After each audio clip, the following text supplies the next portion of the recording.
Man cannot discover new oceans unless he has the courage to lose sight of the shore. Good evening and welcome. This is Destination.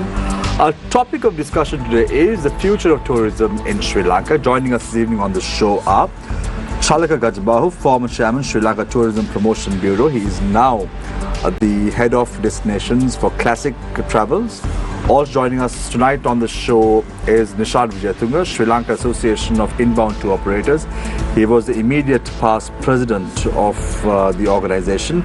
He is now the director of Wayfarers Limited Sri Lanka. Also joining us on the show tonight is Chandana Amaradasa, managing director, Island Leisure Lanka Private Limited. He was the former president of the Sri Lanka Hotel Graduates Association. Joining us this evening on the show, as usual, to talk about tourism is Maxime Wickramasinghe, Director Marketing Thema Collection. And joining us this evening on the show also is Quyn, CEO of Fox Resorts, to pose questions from our panelists this evening. On to my immediate right is Nireshali, Consultant Director at Newsfirst. And on to my immediate left is independent journalist Shihar Anis. You too can join in as far as the conversation is concerned. The number to send in your messages via WhatsApp is 076 656 5353. The number once again, 076 656 5353. So let's get the ball rolling today with Chalaka Gajabahu, former chairman of Sri Lanka Tourism Promotion Bureau, as well as now the head of destinations at Classic Travels. Chalaka, before looking at the future of tourism in Sri Lanka, it's always good to do a little bit of post-mortem as to where we stand and where we stood as a nation. A couple of years ago, Sri Lanka was reeling a very bad state in terms of Sri Lanka tourism. 21st April 2019 attacks took Sri Lanka tourism to a greater plunge. And then came the Aragale. Sri Lanka declared bankruptcy, did not go in favor of the country in any way in terms of tourism as well. And then we experienced a bigger scandal. Now you took over as a chairman of the Sri Lanka Tourism Promotion Bureau just a couple of years ago in 2023. And how has the journey been so far? Now last year we just hit the 2 million tourist arrivals target. We don't want to give the credit of that to the present government because they were only in power for 3 months. We would like to see as to what strategies that you all adopted as a government at that time, and how did we come to that number after a couple of years? Well, very interesting question. As you very correctly said, 2018 was our best year in terms of numbers. We had 2.3 million. Of course, after 30 years civil war, to build that market, it took almost 8 to 9, almost a decade. I think these gentlemen with me will agree to that. It took such a long time to get to that level, for 2.3 million. Then the Easter, then the economic crisis, Aragale and all that. When we took over, I'm being very non-political here. I'm not here as a political commentator here today. As you know, my background is I'm from the private sector. When I took over as the Tourism Promotion Bureau chairman, it was a very dark period for Sri Lanka. Every media network, every social media network has blacklisted us. Wherever in the world, when you talk about Sri Lanka, whether it's tourism, whether whatever it is, the black mark on Sri Lanka was terrible at that time. And I would say, the word that I always use is negative media sensationalism. It's very easy. It's free of charge. You don't have to pay for it. For that media, it's given free of charge. But then to recover, when I contacted those networks, those social media handles and all that, they came up with $1 million packages. Because of positive media, you have to pay for it. That's on record. I'm very clearly saying that's on record. Whether it's an international media network, whether it's a social media network, they need money for it. So how to turn that around? The first strategy as a team that we decided was, at that time, we had a lot of restrictions from the Treasury as well. Even though tourism, especially Tourism Promotion Bureau, had a big marketing budget, it was kind of held back by the Treasury at that time. That comes from TDL and vacation levies and all that. Whereas 70% goes to the Tourism Promotion Bureau. But then the money was held back when we took over in 2022 June. So the first thing that we did was soon after the fuel crisis, the medicine crisis, and what so-called polymers were coming to an end, to show the world that we are back to normal in a kind of way. to how to show that, because still those media networks were even to show something positive. If you go track back, even on their trailers, till last year in the trailers, if you want to show something about Sri Lanka, in their trailers, they showed the 2022 dark period. They still showed it till, I would say, till about June, July. It's on record. Again, if you go back and you can find out. So we came up with this campaign called Seeing is Believing. There where we, from about August to September 2022 till end of the year, I think still going on, bringing influencers down from all over the world. Within the last 2 years, I would say we bought about 250 influencers from all over the world. Rather than spending millions of dollars on these media networks and social media platforms, what we had to do was only the logistics in terms of... you all spent a little bit of money on CNN campaign as well, if I'm not mistaken. No, we did. A couple of months later. No, we did not spend any. Only person that we paid was only one influencer, which was Nas Daily, which was a huge success, where we got about 50 million views on all platforms and 11 different languages. That was a huge success. Not only Nas Daily, if you see, the track record is such, we ended up last year being in the top trend travel indexes all over the world, whether it's a Fortune magazine, whether it's CNN, whether it's BBC, whether last year WTM, I think Nishad was there, Condé Nast, we won the best travel destination, and year before Pika Trail won the best trail of the world. Now recently I saw yesterday or day before, I think Travel Asia and Nat Geo has rated as one of the best train rides, the double the train rides and all that. So that Seeing is Believing campaign worked. And on the background, with the crisis we had, we started to work on the campaign. As you know, it can be debated every single government changes the tourism, the campaign, or the so-called tagline changes. But me coming from that background, tagline is not a campaign. Tagline is only icing on the cake. You need 360-degree marketing behind it. And I think these guys make fun of me as well. I always say I don't change my line. I believe diversity in Sri Lanka, and I call Sri Lanka is an all-in-one capsule minus the snow, being an island. So Chalaka, you gave somewhat of a recap of what you all did and how we got into that 2 million. But it's always important to reflect on what went wrong also. We've had individuals in the caliber of Maxime. We've had Nishad before as well. One of the allegations leveled at the Bureau at that time was changing the tagline and not having consistency. If you look at India, there is a tagline saying Incredible India, which has been flowing in for a long time. And then you have Malaysia, Truly Asia, which was launched in 2004 and has been running since then. Now, understanding those concepts with regard to tagline and also not having a proper campaign for Sri Lanka tourism, hasn't that been the biggest hurdle for the industry as we speak? 100% totally agree with that, because I don't think Sri Lanka has done a global campaign for the past 15 years, almost 2 decades, Nishad? 2009. Yeah, since 2009, and every single time there have been so many taglines, Wonder of Asia, Land Like No Other, and they then all had come back for more. So that's a different, that's a different story. And when we took over, where we were at is only a tagline. There was no campaign. It was So Sri Lanka. And as you know, on social media, So Sri Lanka was reversed in a very bad format. I don't want to mention the names how So Sri Lanka was portrayed during the Aragale and during the economic crisis. And then genuinely we went into a process where we went through the proper procurement and the tender process to appoint a proper well-backed global agency to create this platform, because I'm not going to make a presentation today, but it was properly monitored. And fair to say, you can ask, because Nishad is here, Maxime is here, and we got the industry involved from zero. We made presentations to Slyto, to TASL, the advisory committees, all over. We engaged the whole industry to how to take this forward, how to take this 360-degree campaign. The problem was launching it. Because of the stiff system, the procurement system that we have or been having for the past many decades, kind of blocked us, and that was the reason. Also, I think the previous campaigns was a kind of held back, and so the reason was, even though there was a So Sri Lanka, there was no back end to it. There was no why So Sri Lanka came up with based on only one category. So what we want to show diversity. We want to show we are all in one, because the tourists can differ. from a surfer to a photographer to a sports team or whatever. So we need to show what we have to offer. Right. So Chalaka, in terms of this 2 million tourist arrivals that we saw last year, well and good, it's a good number. We can talk about it with a lot of pomp and pageantry, saying that we hit that target after 2018. But just to understand, did the real spenders come to Sri Lanka? Because one of the allegations leveled by many quarters in society, also with regard to tourism sector in Sri Lanka, is that most of the tourists who were coming into Sri Lanka were backpackers. They did not have the money to spend, and as a result of that, that did not give a boost to the country's economy as well. Do you want to counter that allegation? Well, I would say 50-50.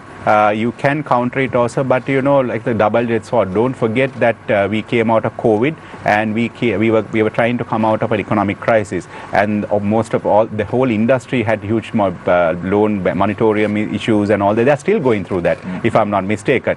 So it's not that the tourist board did. Right. Actually, it's the private sector. I know for a fact, certain there were charter flights coming in for $60 all inclusive per day.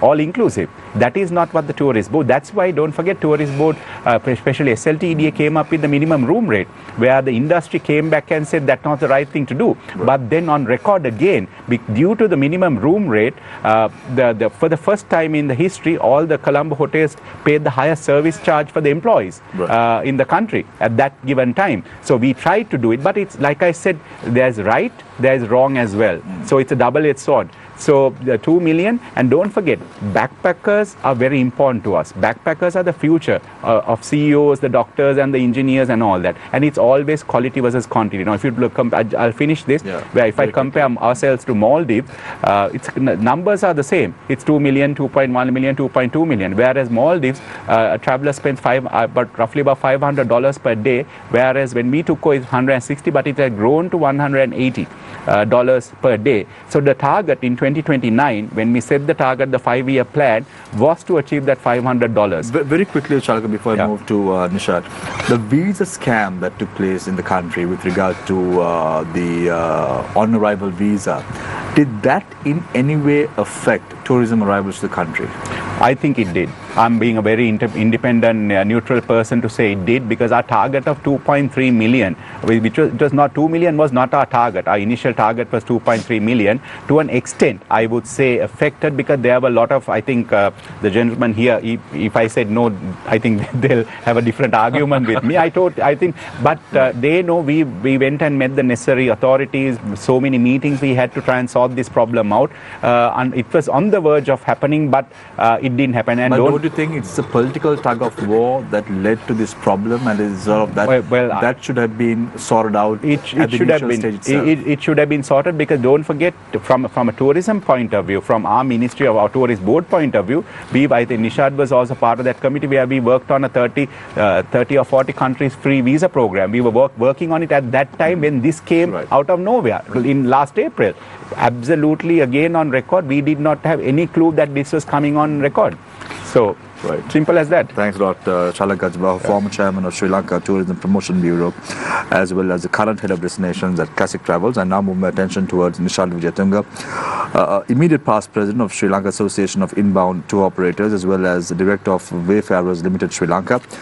Nishad, we've had this conversation on many occasions when Chalaka was not present, when he was the chairman of the Sri Lanka Tourism Promotion Board. In fact, Chalaka, we tried to get you on board a couple of times, but we failed miserably at that time. But if I had you on, quite a few. Yes. But if you had you on the shows that we had all these gentlemen, we could have debated these problems much more vociferously. I just want to understand, Nishad. Now there's a new government in play. As a stakeholder in the industry, what do you see from the new government at hand? Because now they have a target of achieving the number of 3 million tourist arrivals into the country. I just want to understand, first of all, from you, has the government currently in power engaged with the stakeholders in this respect? Yes, thank you for having me. Yes, so we are actually quite pleased with the people who have been appointed at the moment. they understand the industry, and we've had several conversations, discussions, and they have taken what we have said on board.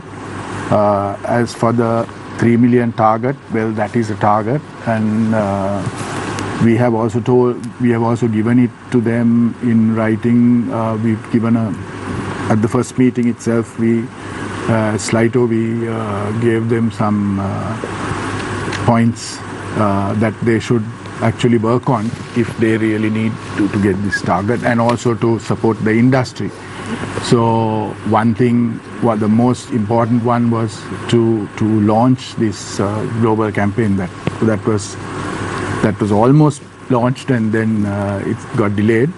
So we've been assured that it's going to happen towards the end of January or early February.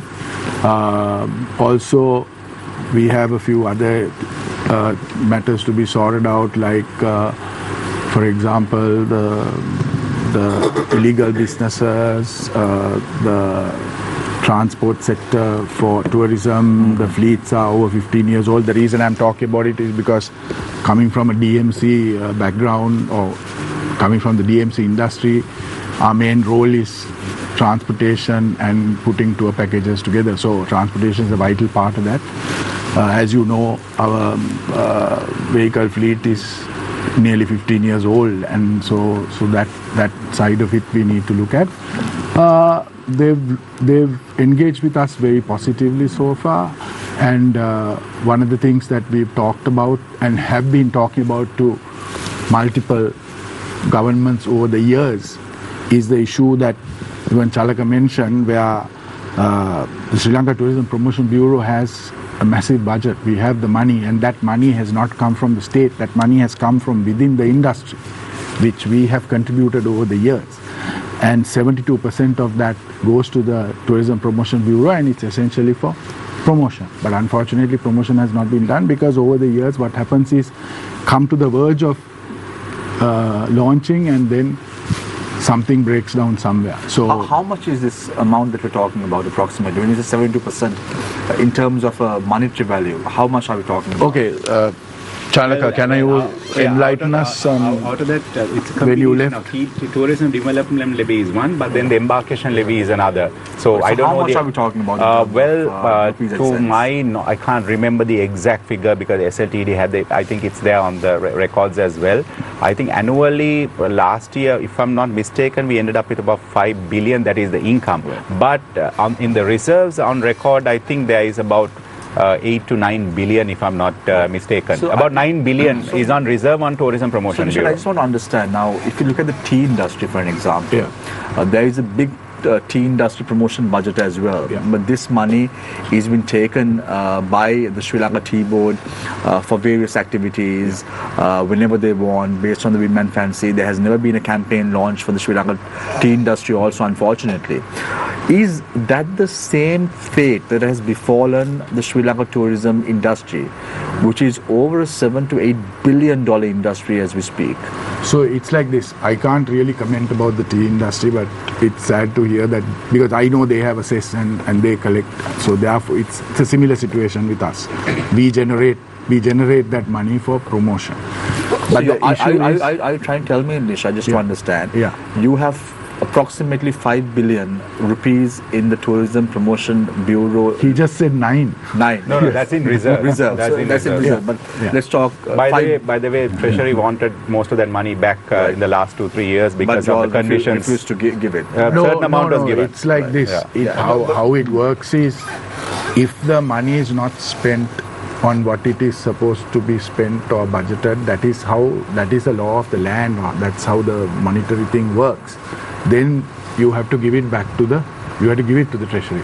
But the problem is, if you look at the current Tourism Act, and if you enforce that act the way it is to the letter, there is absolutely no problem in carrying out promotions. There's no problem in spending this money, as long as you follow the, but what happens is, somewhere down the line, somebody will put their hand up and say, no, this is not right. All these promotions, the boards the respective boards have approved. I mean, there is a board for the Sri Lanka Tourism So in your Promotion. opinion, who is responsible? So basically, it is bureaucratic red tape. Do you think someone is trying to make a cut? No, I can't answer that. I don't know. I don't know. I'd rather not comment on that. But no, it's basically bureaucratic bungling. So what we have been continuously asking is that the Sri Lanka Tourism Promotion Bureau be to change legislation where that will be like a state-owned enterprise or some sort of where they will have independent regulation when it comes to spending the money. Right. If I may add to what he said that, I'll come back to Chalaka when we open the round for questioning. I'll come back to you. I just want to first of all pick everyone's brain with regard to the topic that we are discussing today. So thank you very much, Nishad Wijetunga, former immediate past president of the Sri Lanka Association of Inbound Tour Operators. I now move attention towards Chandana Amaradasa, managing director of Iden Leisure Lanka Private Limited. He's also was the former vice president of the Sri Lanka Hotel Graduate Association. Chandana, consistent policy. Now, this is one of the biggest topics that we discuss at any fora. May it be the country's economy, may it be the country's foreign policy. Now we're discussing this about Sri Lanka tourism. How important is consistent policy for a country like Sri Lanka? Now, Nishad spoke about how important the bureau money is kept aside for promotion activities, and he, in other words, said a bipartisan policy is important for a country like us. In your opinion, Chandana, how do you view this consistent policy? See, the policies have been there for last many years. I think the modern day tourism started in 1964 in our country with the hotel school, establishing hotel school in 1966, and the tourist board is being established. And 1968, another important act being passed, which is Tourism Development Act. That is how all the resorts have come up. And policies have been there, but as you said, policies have been inconsistent right throughout. So I think one of the things the tourism industry has been suffering, the much needed PR campaign has got delayed since 2009 up until now. So we have been talking that, we have been debating that, we have been discussing that all around with government bureaucrats, the private sector and everyone. And I believe if there is barrier, particularly with the laws and the government procedures, we need to amend those. There's no point that we can go like this. If there's to amend these policies, we need to amend it. We need to amend the laws, we need to amend it. So otherwise, who's suffering end of the day is our country, is the destination suffers. Having money, and if you can't carry out a global campaign for 15 years, and it's actually a shame on the country and the industry. And the amount of time and energy that we put by all the private sector stakeholders, and for example, all the stakeholders collectively spend about nearly $15 million in overseas marketing and promotions. That is their own money, right?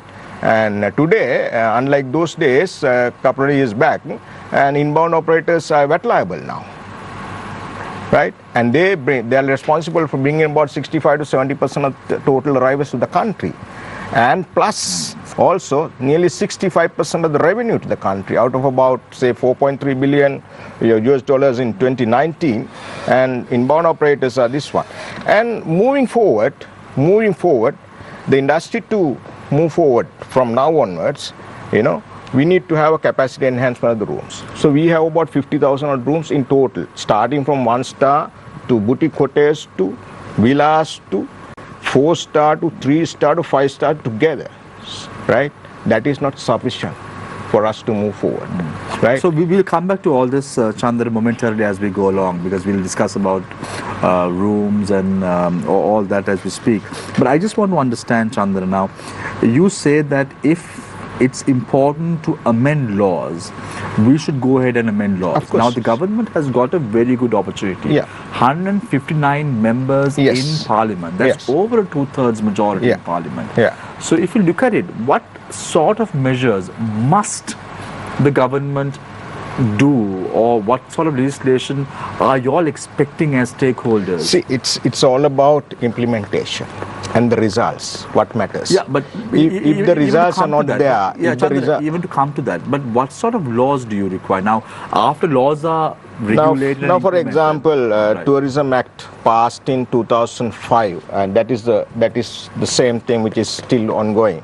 I think if there's any amendments to be done, particularly in implementing promotions, as you mentioned, as Chalaka mentions, that because of the government bureaucracy or the laws are barricading that. No, but now we have the former chairman of the Sri Lanka Tourism Promotion Bureau, and you're talking about the bureaucracy.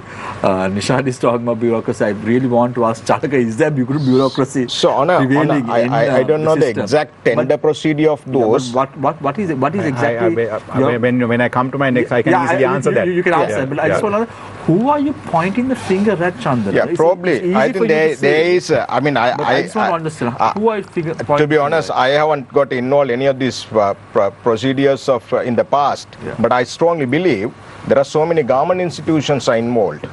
Tourism Promotion Bureau is one institution which will make the total document for tender, I believe. Correct me if I'm wrong, you know it better. And then it goes to the sometimes Treasury, Cabinet, Ministry, right? There are so many line institutions are involved in this, right? I believe there's somewhere, right? I mean, these guys know better because they're being heavily involving in this. It is getting blocked. So it has been getting blocked for about 15 years. It's a very substantial amount of time and period for a country which we badly need a positive image, because we have been experiencing every time we go in overseas markets, all of us are going, right? Most of us are going. Every month, sometime every quarter, we go and promote our country, more than that, our companies, and we go and promote the destination. And what we get, the feedback is negative. Because for us to be negative from whom? In the sense, we have to explain the country is back to normal. We have electricity now, we have water now, we have enough food now. Those are the things, right? But people are still worried about all this. People are worried about, for last many years, what has happened in the country. We have had the economic crisis. After the economic crisis, the much needed positive campaign has not been carried out. Right. We will come back to you, Chandana. I think we have a lot of questions that are coming in from our viewers today as well, but we'll take them momentarily. But fortunate to unfortunate, Chalaka, you'll have a lot of questions to respond to, because you have 4 individuals. I think I can answer them freely now. Yes. Because I'm out of that place. You could do so. But let me just quickly pick Maxime Wickramasinghe, Director, Marketing, Thema Collection. Now, Maxime, you've come on the show. In the last 3 months, we've had Maxime twice, I think. Yes, and every time, Maxime, you come on the show, you've spoken about this promotion of Sri Lanka tourism. Yes. And I've always wanted to ask someone, now you can freely speak, because you have the former chairman of the Sri Lanka Tourism Promotion Bureau as well. What really went wrong? Tell us, first of all, let's do a post-mortem as to what really went wrong, and then what should we do to improve the situation? Look, I think what Nishad said is something that as an industry we've really been advocating for. You need a quick, swift tourism board and marketing apparatus of the tourism board. It could be PR companies, it could be, and you need to have that network in place. I think last time when we discussed this was right after that terror alert, so you need to have these things in place, and the way to get there is probably of doing a state-owned enterprise or company by guarantee, or some sort of for the Sri Lankan Tourist Board can somewhat work independently and spend the money that we are collecting for this. I think that's a real big issue, and it really, I think, annoys us as the private sector that, all this money is going in. Let's maybe forget the last 2-3 years, because look, the country has gone bankrupt, so that money, has to go for other things. But now that we're on the road to recovery, we need to make sure and have that mechanism in place that, they can act and they can spend this money to get things done. And I think there are a lot of issues also. I think a lot of things come up on like, toilets in Sigiriya and things like that. And it comes sometimes to the tourist board. But, the tourist board can't go and build a toilet in Sigiriya because that's not up to them. The line ministries, it goes to the CCF, and even then, do something there takes a lot of time. But it's probably the need of the hour. Even the visa, as Chalaka said, the visa, that was a tourism visa. Who should you actually ask and who should know about this? It's basically the tourism ministry should be the ones giving the first advice, and I believe that never happened. I think everyone, I remember that day, I think we all called each other and we were all taken aback that this happened. So I think, you just need to have... On that very day, Maxime, just to for closure, I spent $250 per person for a 3-month visa for a client who was coming to Sri Lanka. Yes, yeah. No, exactly. It's just, there is no real long-term, there was no real long-term planning. Put all these things aside, I think what we want to see is an efficient system, Tourism Promotion Bureau.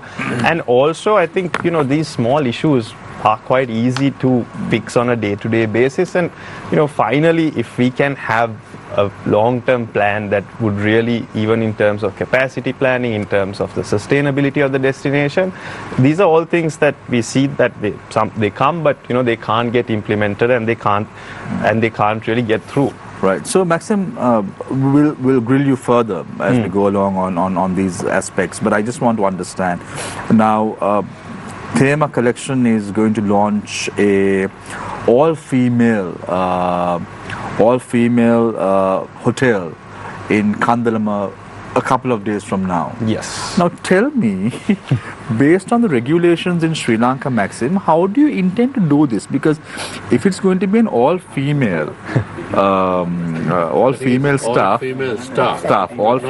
not the tourists, but all-female staff, who's going to do the bartending? And because in Sri Lanka, based on what I know, females cannot do bartending in the country. But we had the first female prime minister, we had the first female president, we have now the female prime minister as well. This is None sad. of them can work in bars. That's a different story altogether. I don't know yet. But I just want to understand, Maxime, isn't this sad?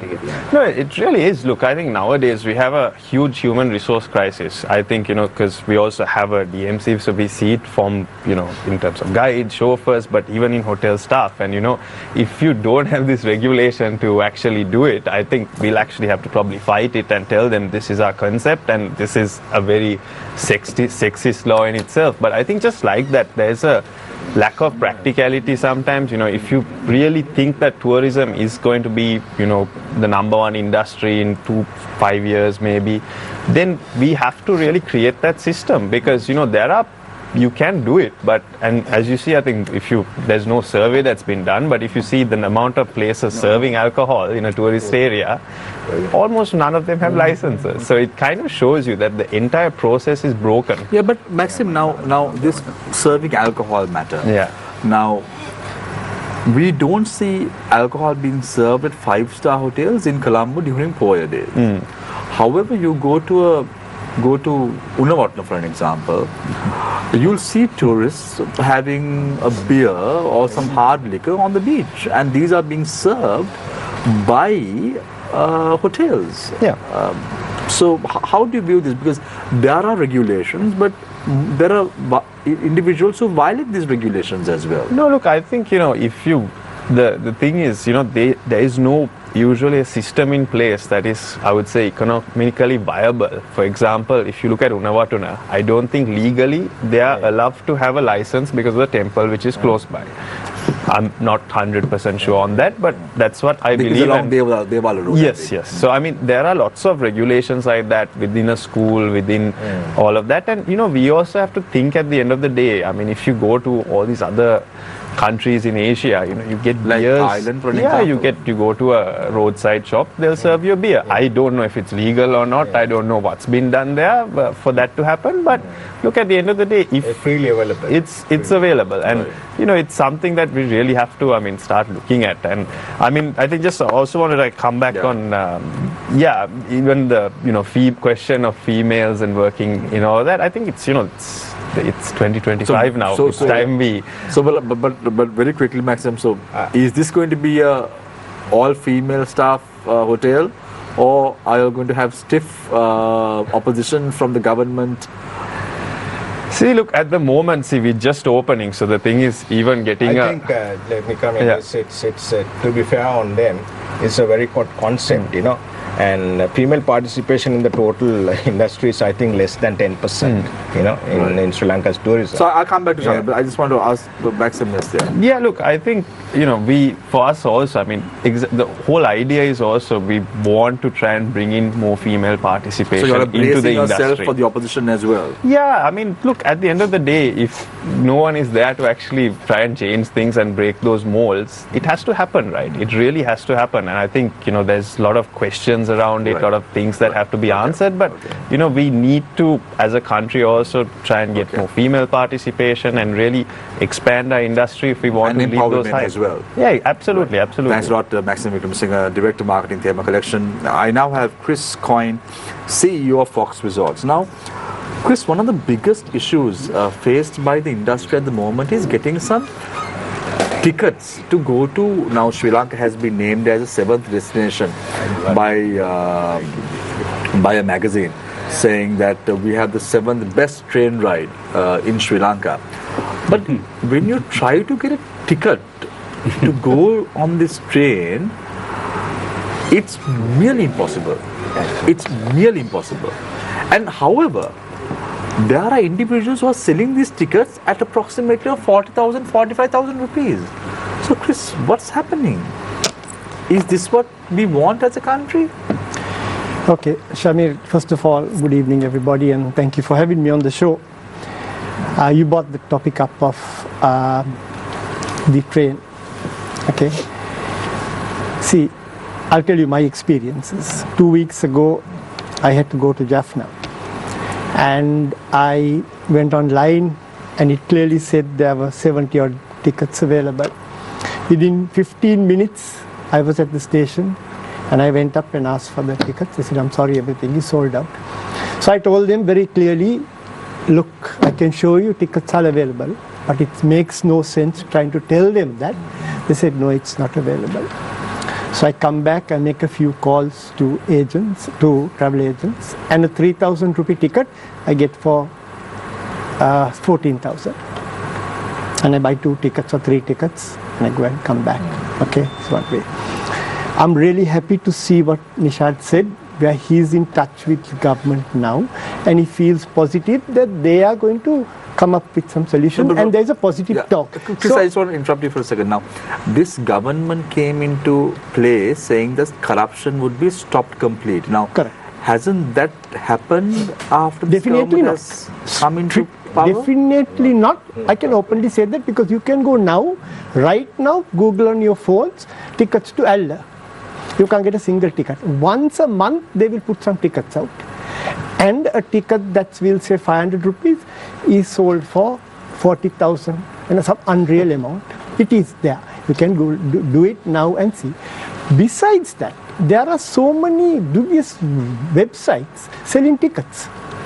You go and Google those sites. The Sri Lanka Railway, nothing. But on these other sites, there are sites that sell tickets, 500 rupee tickets for, we'll say 40,000 or 30,000. It's there. You can do it now and see.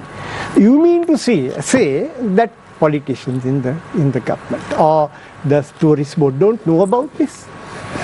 See, if you're talking about corruption and a clean Sri Lanka and whatever, if we in the industry continue to do this and help people, we are part of them. They are not any better. But you also, yeah, also part of it. Yeah, that's what I said. We need to stop it. We all need to stop it. Somewhere has to be. We have to start somewhere and say, no, we are not going to bite in the black. We want this changed. Because the people in authority know about it. It's been happening for years. Chris, I also want to pick your brain now. You've been in the private sector for many years, and you've worked with very big hotels in Sri Lanka prior to this. I want to pick your brain with regard to this minimum room rate concept that has come into play. Yeah.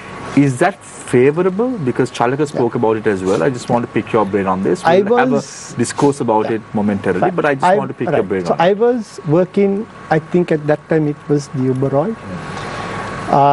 And at that time the minimum rate came into place. We had a minimum rate. It was $125 plus taxes at that time, bed and breakfast. Which year was this approximately? I must be, you all will be able to help me out. So it must have been 20 years ago. Okay, just before cinnamon hotels. They got, then a lot of things happened and they had to remove the room rate. Okay. Minimum room rate just want to understand. 20 years ago, the minimum room rate was $125. Correct. Okay, right. Plus taxes. Of course, we didn't have all the taxes. I think it was only service charge. Not 36% that we're talking about now. We didn't have all that. That's after we were robbed. Then they have to put all these taxes to regain what they robbed from us. You know, they robbed it, and now we are paying them for them to live a good life. Who? You know who? So, it's crazy. It's absolutely crazy. Right. Our income went down because somebody else robbed. Right. Now, so room rate now? Yeah, room rate now is, they put a minimum 125. And somebody mentioned, everybody benefited from it. Because the 5 stars were selling at $75. If a 5-star sells at $75, what is the 2-star going to sell at? $40. Why has he got to sell at 40? Just to survive, just to pay his staff.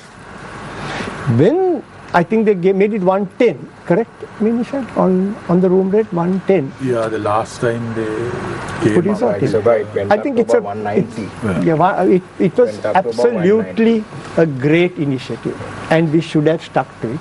Of course, it was only in Colombo. It could have been in places like the Cultural Triangle and Kandy and things going on. It's not with the government, if I may say. It was in the private sector there was a war going on. More than the government. Then they themselves, the hotel itself didn't want it. But the hotel companies didn't want to. Chandana, I'll come back to it. We'll open this to a proper discourse. So then certain hotels didn't want it. Right.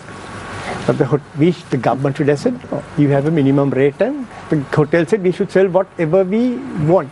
But somewhere down the line, even if they couldn't keep it at 125, maybe they should have kept it about 90. So for full disclosure, Quyn is the CEO of the hospitality arm of the Capital Maharaja Group. Just for full disclosure, because it's very important to be honest and forthright on the show.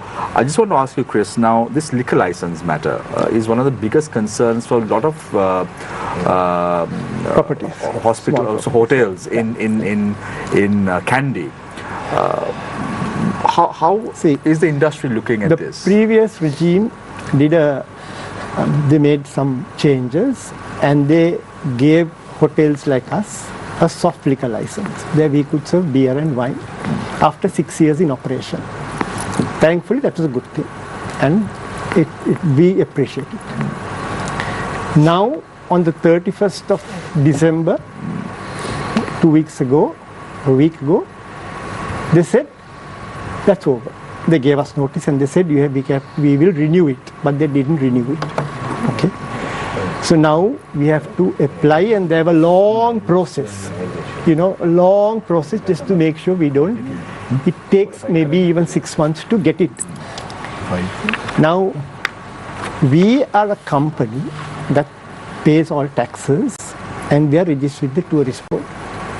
Why is it that we can't serve liquor that we have been told, no, we can't? Along with us, or other. What's the reason? I think this is mainly because it was given by the previous regime. They want to stop it.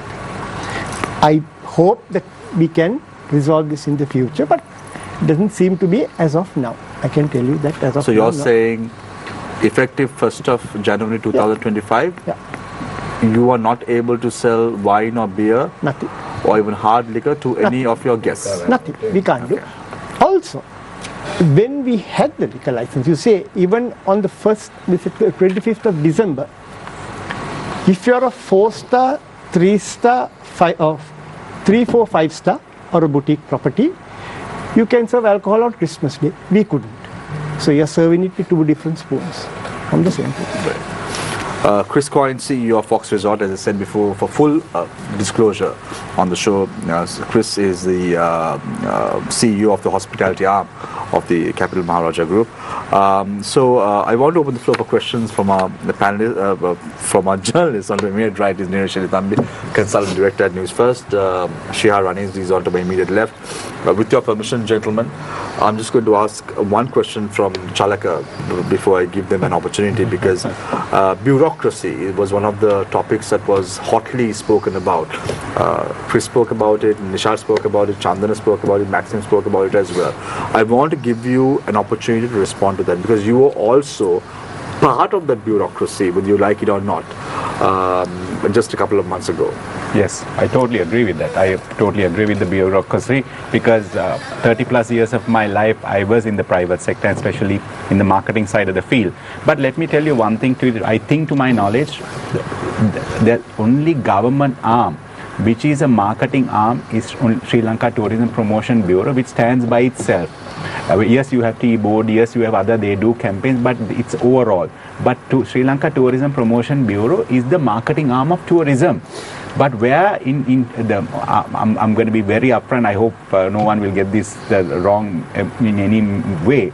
You know, with the government system that has been prevailed for the past 3-4 decades or whatever, you know, how can we pay a marketing director 50,000-60,000 rupees? Does Maharaja pay your marketing director 50,000-60,000 rupees? I'll ask you a question. Unfortunately, Chalaka, today I'm not on the other side of the... No. If I was, I would be delighted. If you are talking about a junior executive in the private sector, if it's in marketing or sales, the minimum salary is 50,000-60,000 rupees. So if you want to get at least, you know, from a manager's salary now, I would say anything between 150 to 120, 100, yeah, then for director level it might go depending on the experience, the qualifications or the performance, mostly on KPIs and the performance. It can be anything between 200,000 to $1 million easily. But then I'm not trying to go to that level. And then the system is such, we need to have, I'm not talking about, you know, again I would say, you know, education is one thing, but the correct type of education when you come into marketing. You know, you can have a degree in, you know, agriculture or whatever. That shouldn't be the case where I should be in marketing. I don't know if you gentlemen will agree with me this or not. It's very important when it comes. But what are you trying to get at? No, the thing is the system. It's a system. Whether it's this government, the previous government, or any other government, it's a system. The government, where the procurement tender system is like building a house. We are not trying to build a house. You know, it's like putting a brick in, buying the cement. Marketing is not that. Creativity is not that. PR is not that. Now let's say tsunami hits tomorrow, right? Tsunami hits tomorrow, Sri Lanka. You think tourist board can do a campaign tomorrow? Can't, because of the system. Two ways. That's where the bureaucracy is built. Let me finish this. And there's a ministry on one side. Absolutely zero. I'll tell you that right now. Absolutely zero in terms of marketing. What needs to be done to marketing? Because it's nothing wrong with them. Let's look at the tenure in which you served as the chairman of the Sri Lanka Tourism Promotion Bureau. Now, you had Harin Fernando, and he handpicked you to lead the Sri Lanka Tourism Promotion Bureau, and he was the minister who was in charge of that ministry. So, are you trying to say that you, being a handpicked individual to run the Sri Lanka Tourism Promotion Bureau, you couldn't work with the minister in charge to get something done? No, let me clarify that and very clearly say that. Yes, I was handpicked non-politically, and he and I are not personal friends, and that includes Priyantha and the others as well. You know, I go on record. Coming back to that, minister does have a say in the system. Even the ministry does not have a say in the system. It's a system has been going on for many decades. So marketing is a completely different field. That's what I'm trying to say. You know, then who has a say? So you're basically saying that our government apparatus is really bad at marketing. No, hear me out. With all due respect, we were on the verge. I think Nishad knows about it. Both Slaito and Tassel knows about it. You know, within the last 6 months to a year or so, we were in discussion with the Asian Development Bank to kind of restructure the whole system, SLTDA to Convention Bureau to Tourism Promotion Bureau and the hotel school. So hotel school leaving aside, I can't give you the exact details because it was under discussion with ADB and the government. I think Nishad, you was a part of some of the conversations as well. Yeah, like I can. He can add to that as well. Yeah, so you can. You can. Go ahead. I will not get into that. Yeah. But what I want to tell you is, like, I started telling you this earlier, but I probably didn't articulate it properly. We have this Tourism Act, which is currently in place, and if that Tourism Act is enforced to the letter, then there is no problem about spending this money and doing a promotional campaign or any campaign you want to do, because according to that, with the approval of the board, you can go ahead, right?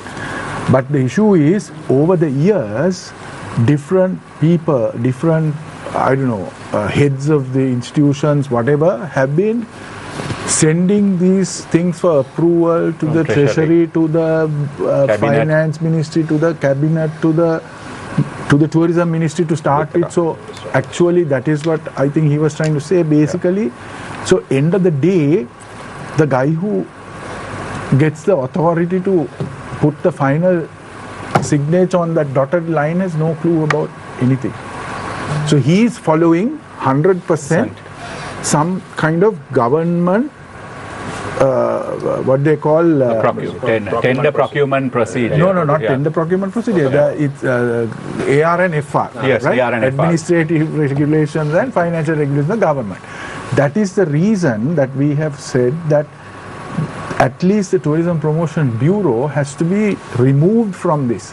I mean, it can work, but like the others also said, it's gone on for too long. I mean, the norm has taken over. The norm has taken over, so you can't actually enforce the thing the way it is. So therefore, the best option is to remove this from this, to get it away from the government AR and FR, and have it as a company by guarantee or something like that, where independent decisions can be taken and timely decision can be taken, and the job can get done. Can I, if I may add to that one thing, in terms of talent as well, I hope you don't misunderstand. Yes, there are a lot of talented people even in the tourism promo, there's no doubt about it. Now let's say even in the private sector, after you get into the system, it's based on performance. Not you have any 10 degrees or PhDs or whatever. I'll be very upfront about it. When you get into it's on KPIs and ROIs. When you perform, you go up. But in this current system, whether it's a tourist board or I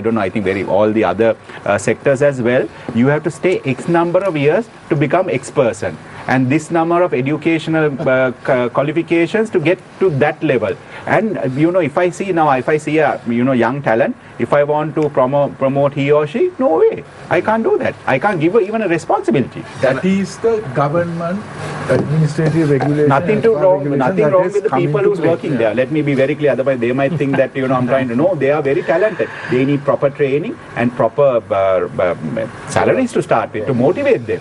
There are enough people inside. I think in all institutes, you have to motivate them, put them into that structure, and give them training. They can have degrees and PhDs and doctorates, but they need to put that in the track because they are very well educated. If you train them in that track, they can be easily taken on that path. And I think also, the tourist board or tourism promotion bureau needs to be the place you want to work for. And you can't just work for prestige also. You need your salaries and everything too. The most hottest place to work for. Yeah. How do you make it sexy? Moving forward, but Chalaka said, probably as I mentioned, we probably need to amend the laws. And if you look at Sri Lankan Airlines, the government institution. Yeah. Good example. One good example. And they have different structures, salary structures and everything, promotional structures, and the whole structures are different. Now, if you look at the hotel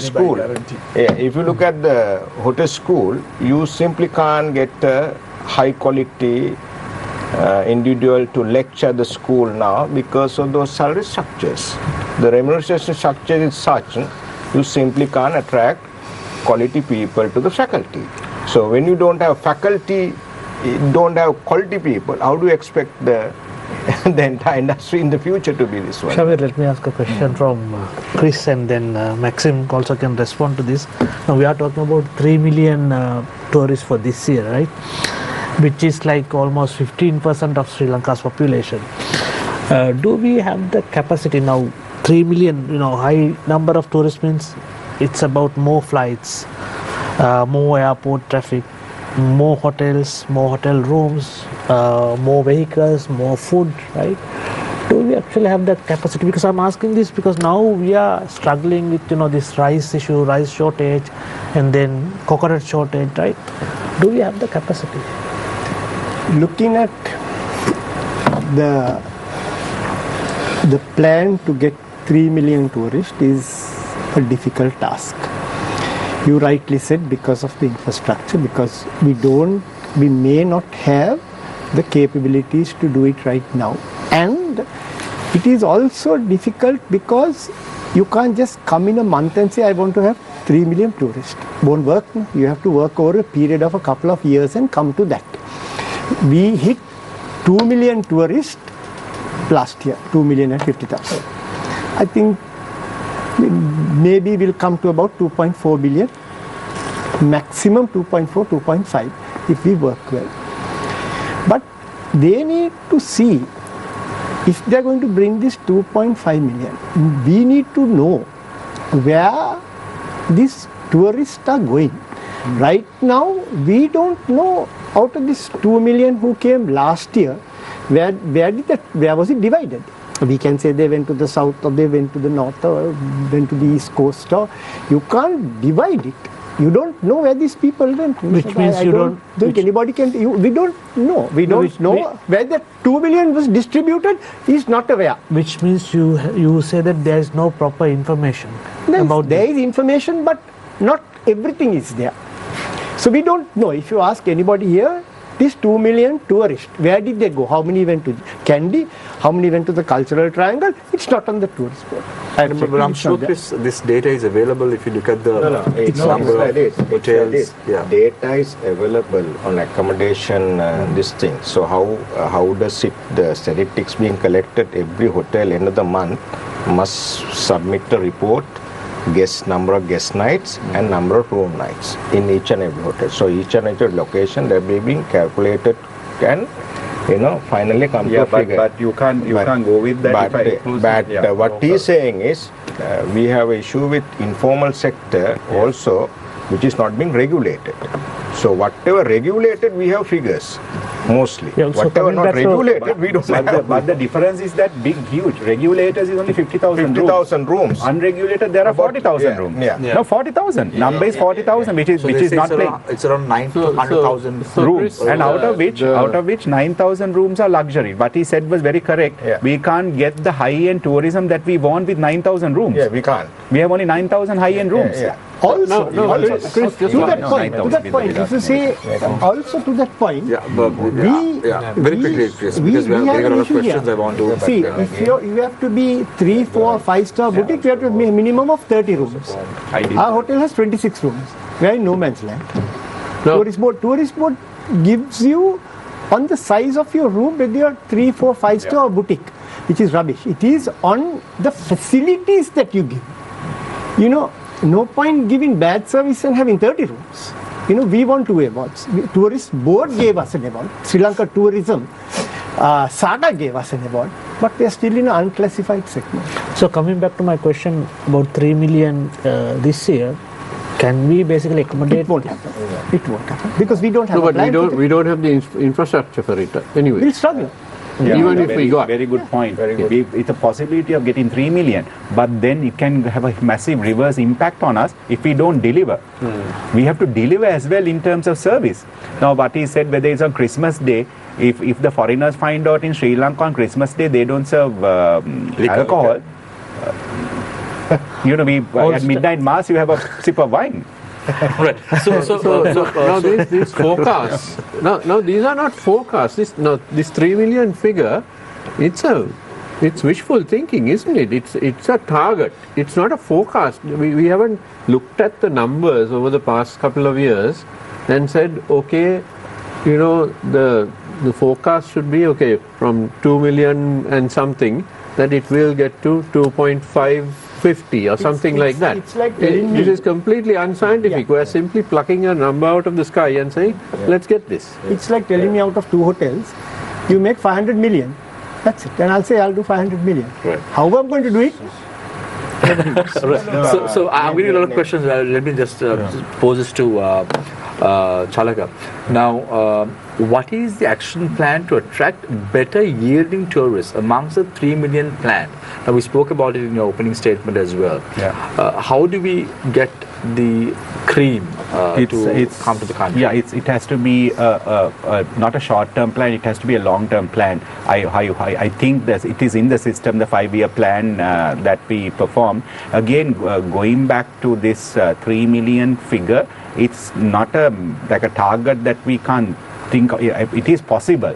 There can be a big possibility if you push it. Now look at our number 2 market, keep India aside, what is our number 2 market is Russia.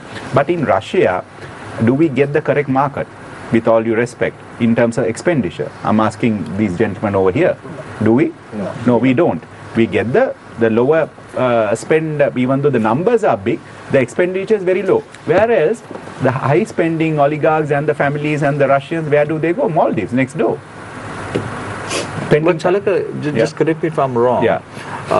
One of the former ambassadors in that region was bringing down chartered flights to Mattala airport, and as a result of that, there was a big Russian tourist presence in down south of the country. So that was in Pasipura. No, this was I'm talking about these are the charters. These are the charters that was. So if you're so this talking is about not the same person, you know, well, again, non-political. Be very clear. He was. Right. So the thing is, yes, the number was. At the opening statement, I said quality versus quantity. Yes, you had the quantity, but was the quality there? I have asked this gentleman because they are in the industry. They are the ones who have the properties to answer to that. I don't think we got the correct amount of the margins that we wanted. But they were occupying all the 5-star hotels. But how much did the 5 stars charge? That's why he said the minimum room rate was a good idea. But it was not because of the internal battles within the private sector. I'll be very clear, against each other. Not the whole private sector was against it. Actually, it came from Tassel to start with, and then there were issues with Slight and certain segments of Tassel as well. And the hoteliers outside of Colombo also was kind of yes and no for it as well. It's very open. Chalaka puts a very good point, Maxime, because we've had your father before on the show with several private sector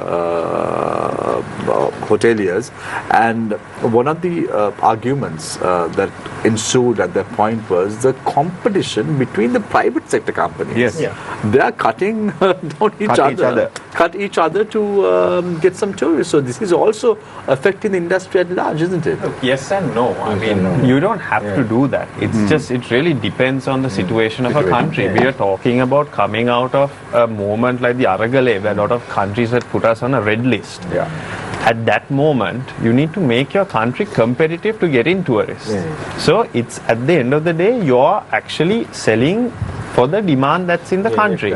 And if you go and put minimum rates, you're not going to get, we're never going to get the 2 million tourists we need. Like, I understand maybe put a minimum rate, let's say $50 for a 3-star or something like that, so that you don't go too low. Or you don't do, you don't do different types of business which might be around commissions or casinos and things like that. So there is actually something. But at the end of the day, what happened is many hotels just 2x their rates. And that doesn't, and that really doesn't really help anything in the overall competitiveness of the country. Because look, at the end of the day, a lot of people in Sri Lanka, we always say, okay, go to Thailand for 200,000 rupees and things like that. But, Sri Lanka, we also have to understand that, our hotels have a certain value to them. We can't just increase it. And you also need to understand that there's a huge variation in the hotels. Right. So, Chandana, now a question from one of our viewers. Currently, we lack proper mechanisms to collect taxes from foreign entrepreneurs who own hotels in Sri Lanka. These individuals base their payment systems in their respective countries, allowing them to bypass local tax regulations. As a result, we are losing a significant amount of income tax revenue. What must we do? I think it's a very good question. It's really happening, So most of these small luxury villas and boutique properties, some are not bringing the money into the country, which probably will bring the small amount of administrative expenses and all. But that is, most of these also properties are not being regulated. That's why I said, the informal sector, a lot of these properties are not being regulated, so you can't simply, keep a tab on it. So I went, Chandana, I went to Unawatna recently, and I saw a lot of Russians operating small hotels, boutique hotels. Yeah. What is happening? So it's all about law enforcement and the country. So law enforcement has to happen. So all of us are, VAT liable, and we all are paying taxes here. And why someone else is paying taxes and why someone else is not paying taxes? So there's no level playing field, and you as citizens of our country don't get that. We live in a country where we all are law-abiding citizens of the nation. And when someone is applied law to XYZ differently and someone is applied law to someone else differently, it should not happen. So we are in industry, right? We contribute at least 2018, 2019, at least 12% of the GDP. So that's a very substantial amount, So Chandana, how does this business, foreigners coming here in visit visa, and how does this business is thriving? It happens, I think, due to various issues, particularly in the East Europe countries, happened in the recent past. So they came here on holiday and holiday visas and all. They are gone and established small businesses, which are running completely illegal, I believe, So that are being brought it to the notice of the last government. But I think probably this government as well. I think. No, but I saw a statement today saying that no one can operate with tourist visas. I saw a statement from the government today. If I'm not mistaken. No one can operate with tourist visas. Is the law of the land. That's what I'm saying. They are don't need rocket science to figure that out. That's right. Chandana, I want to ask now, this cannot be unnoticed by the authorities, right? They know. At the last, Nishad, one of the last discussions we had here, you asked me this question, and I told you the reason it's happening. Basically, you need law enforcement. You need to go down there, and basically, immigration needs to get hold of the people who are operating businesses on a tourist visa. Nishad, but at that time, we had the head of state going and visiting these places and praising them, and it was getting a lot of social media, and these guys were all in the limelight. I said but this the last Nishad, time you as can't now. If a local person goes and opens a small shop anywhere in this country, within a week or two, the Pradeshya Sabha comes knocking on the door. The PHI will come. Where's the well? Where's the sanitation pit? Where's the license to operate a business? All that is local. Correct. So if a local person, a Sri Lankan, gets hit with all those things, how can somebody from Russia or so it's wherever? happening it's happening. It's happening now. We have been talking about this about 24 months since no what 24 months we started talking to chairman Sri Lanka Tourism Development Authority. We had given it to him in writing back in 2022 or 23 when soon after I took over. But it's always been an issue. Because this has been happening. It has been happening. This was happening very vigorously since 2021. I believe it's that. Look, after COVID, it really took off, and we have written, we have given examples. There have been I don't know whether you guys went, but I have seen TV stations going reporting, doing all sorts of investigative journalism on these matters, but somehow they managed to get away. So basically, Sri Lankans became second-class citizens in our own country. But I must add to that, when I think it was done by SLTD as well, there were cases where the front face is a Sri Lankan. There were cases where the front face is a Sri Lankan, that the non-Sri Lankan is in the back end. So, but Chalaka, isn't this there also were some cases? but No, so Chalaka, always there is a Sri Lankan, you can't do a business. Chalaka, So, isn't this also a problem that has to be looked at Of course, by for the sure. authorities But and I- even Sri Lanka tourism for that I matter? just want to bring out one point. I think, looking at just the visas, like Chalaka said, doesn't change anything. Yeah. Look, at the end of the day, these people are here and they've invested. Some of them have actually done things that have improved the product quality within these areas. So there is some good that has come out of it, but now is the time, set the laws in place, let them Law be able enforcement to is very important. invest in the country, make it easier not just for them but for everyone, because if you look at certain places down south, there is a bit of a lack of regulation on a whole. The tourism industry, pardon my statement, but I feel like it is the most unregulated industry in Sri Lanka. Like if you look at that 50,000 rooms registered versus the 90 to 100,000, that extra non-registered rooms, it's a lot more establishments. So I just want to understand, Maxime, now you speak about these unregistered rooms. Let's talk about Airbnb for an example, which is one of the biggest online service providers in the country. Now, aren't they being taxed? Because No, see, look, I think because that's now President Anukumar Dissanayake had said all these companies like Uber, all of them are going to be taxed in the future. See, I think there is also a problem within the regulations, and there has to be things to come into play. For example, us as DMCs or a part of the business that's a DMC, we pay the TDL, whether the hotel pays it or not. They will not pay that amount. We have to really find those mechanisms in place. Now let's say let's look at this. Now there are a lot of apartments coming up in Colombo. Let's say I own an apartment, and I give my house in Renfa as an Airbnb to a tourist. Am I liable to pay that TDI or TDL? No, not for that. But Not the TDL. Not the TDL. But see, that is, I think, a worldwide issue. Like most of the big cities in the world are starting to put limits on Airbnb, because it does not only one thing, it also drives out the locals within that area by increasing the property values to unsubstantial amounts. And Sri Lanka has to always be a place for Sri Lankans, not just tourism. That's why people come to Sri Lanka also. If you have Unavatuna just with tourists, no Sri Lankans just coming there for the day, working and going back, that won't work, right? So there is, I think Airbnb is not the biggest issue at the moment, but it's just looking at all these places and getting them to fall into the right track. All this informal sector, how they operate, mainly on online bookings. All on online bookings, mainly. I would say about 95%. So Does that mean it cannot be tracked?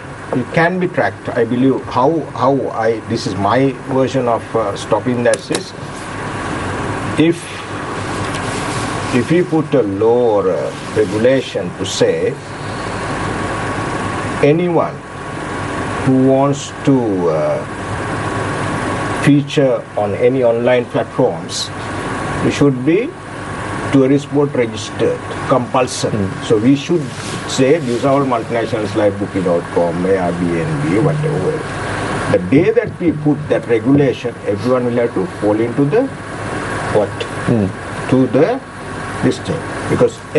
Because since there is no mandatory regulation to say that tourist board registration is a must, everyone, as you mentioned, everyone. Whatever, you can't stop that. They will. That's a global network.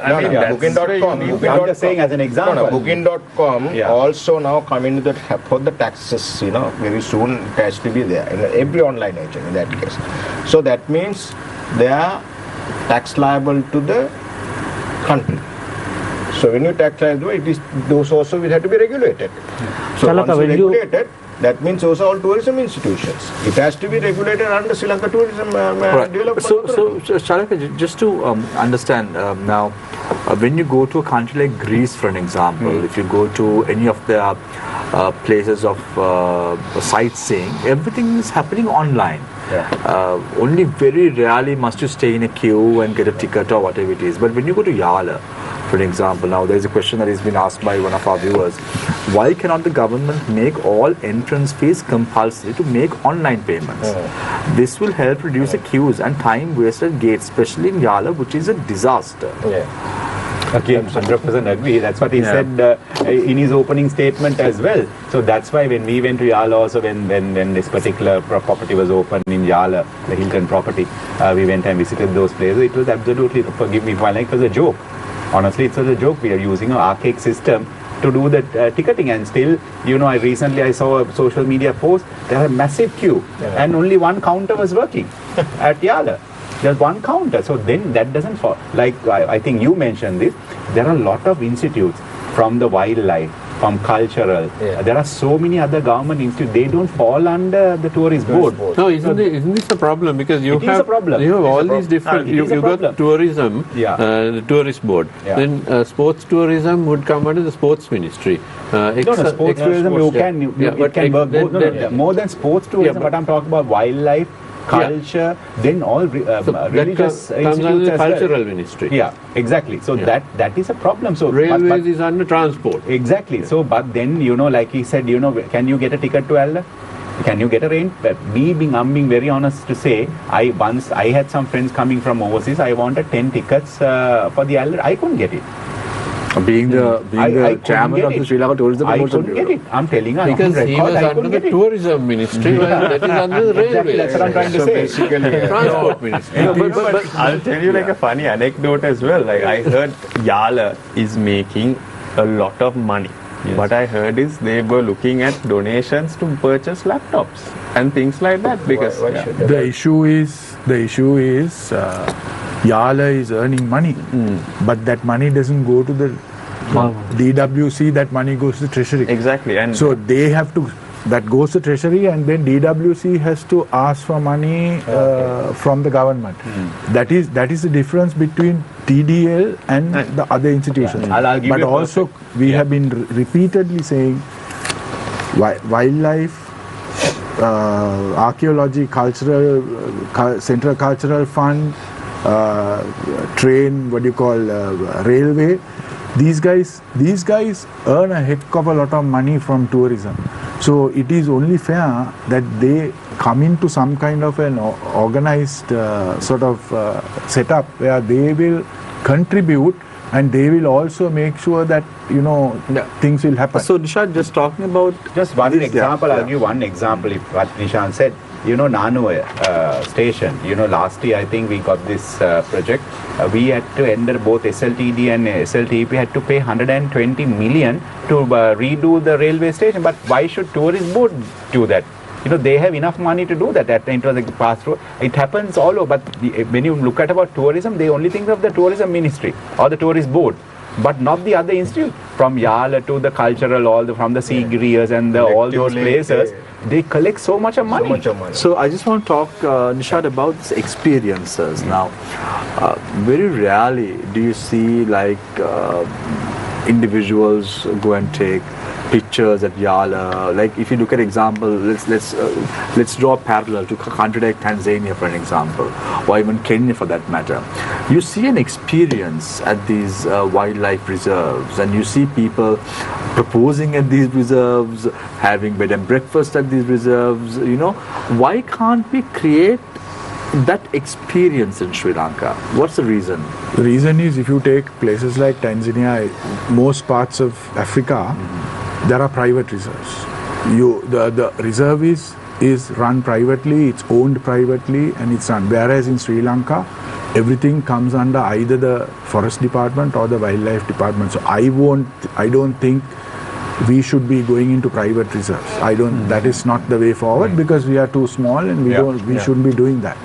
So they can still do the proposing and all that, whatever you say. But what I'm saying is, we need to come to an agreement with certain hospitality partners where there'll be private-public partnership, where they will be allowed to operate within these parks. Now I can tell you a classic example, Nishad, why I'm telling about these experiences. We saw the manner in which how Wickramasinghe wanted to build a hotel in Norelia. The old post office was to be transformed into a hotel, and then this government came into play and then reversed that decision, saying no, state-owned companies would remain as state-owned companies. How do you view these change of policy at the end of the day? I honestly don't want to comment on that. As far as I'm concerned, certain things need to be left alone, and you don't have to take every single iconic building and turn it into a hotel or give it to the private sector for that matter. Exactly, that's what I'm saying. That is why I'm even talking about, like, unlike Tanzania and places, you can't give our national parks to the private sector. But you can take certain you can, and these discussions are on. This is already happening where you take now Yala. The issue is it's over visited, severely over visited. Whereas if you take parks like Vilpattu, you get a similar experience, but the numbers are less, so it's even better. Right? It's a more holistic. This is where an online system would tell you in Colombo 100%, that you can't get into Yala. I know. Then you can go somewhere else. Sadly, I mean, I don't know who's responsible for this, but supposedly this online ticketing system has been online for the last at least 10 years. So in other words, you're saying some politicians should not go to Yala and take photographs and all that. I'm not saying anything like that. No, please don't say that. But what I'm saying is, we are also very, very frustrated. Maxime will endorse what I'm saying about the situation where, we can't book online and send our clients in, right? This is a big problem. This is a big problem. It's a big problem, and also I just really hope that we look at what Yala going to become in 5 years, in 10 years. Look, we cannot sustain Yala the way it's going. And it's overcrowded. Maybe there's a traffic jam all the time. And we always talk about reducing the numbers going into Yala. But I think Nishad, I think you've spoken about this as well. Yala, there are 5-6 entrances. One entrance gets all the traffic.